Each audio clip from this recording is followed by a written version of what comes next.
Hey everyone, and welcome back to my channel. So I have been seeing this everywhere. So this is my first attempt of doing this, and I'm going to show you, and I'll take it step by step so you all can see how I put it together, and I hope you guys enjoy.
Okay guys, right here I used a glue gun for the corners, and I used double-sided tape for the sides, just so you won't get confused.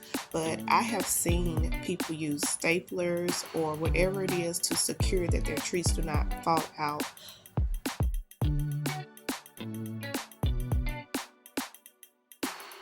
Okay, so I'm going to add a little bit more glue on each corner just to secure it, to make sure those trees don't fall out.